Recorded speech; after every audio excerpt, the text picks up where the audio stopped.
Hi, Ivan from the EV Stock channel here. Q4 numbers are in, so if you like numbers, graphs and comparisons, then you're in for a treat.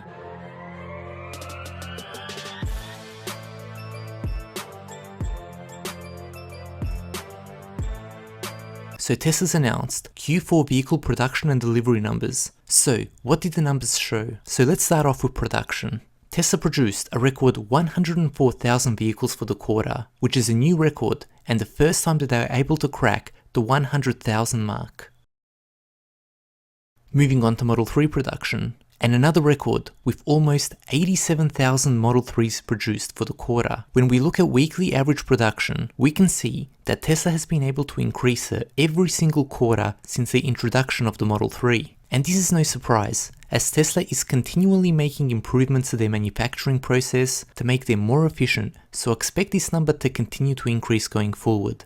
If you're wondering how many improvements Tesla make to their vehicles each week, have a listen to this. For example, for the S, there's an average of 20 improvements per week. Most of these are little tiny nuanced things that most people wouldn't notice. It is a continuous improvement process.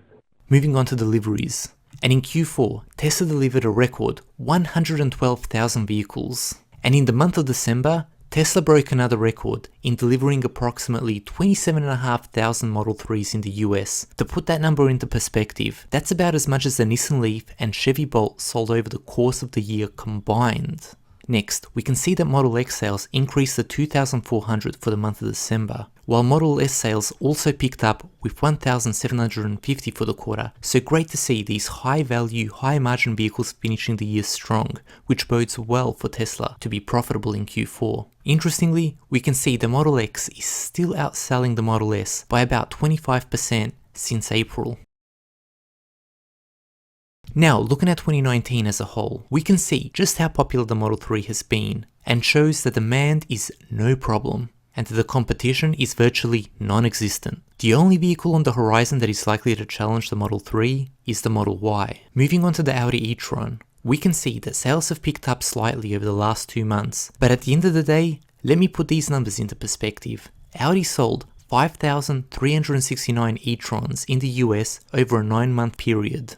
Tesla, on the other hand, averaged selling 3,000 Model 3s per week, which means Tesla sells as many vehicles in 2 weeks as Audi does in the course of a year.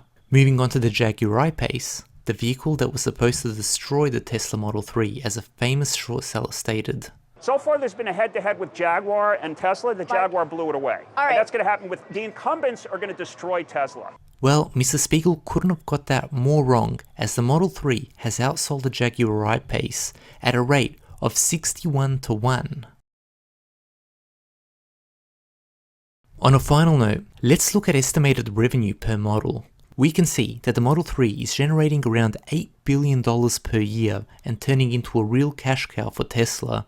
Model X and S easily take second and third place, while the next best is the Chevy Bolt, generating around $600 million per year.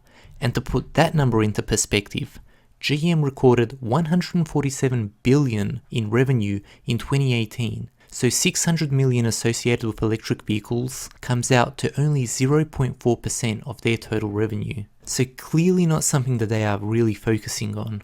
So in summary, Tesla just crushed this quarter, with a record of almost 87,000 Model 3s produced, a record 104,000 new vehicles produced in total, and a record 112,000 total deliveries. And if you think these numbers are impressive, just wait till next quarter. There'll be 2 factories producing vehicles, and before you know it, you'll be 3. Anyways, stay tuned as I'll be bringing you sales numbers from the rest of the world with a 2019 recap as soon as the numbers are available. And just a shout out to David, Steven and Barbecue Face. Thank you for supporting the channel, I really appreciate it, and I'll see you guys soon as I have tons of content coming out in the near future. And just remember, all content in this video is our opinion only, and we do not recommend buying or selling any financial instruments.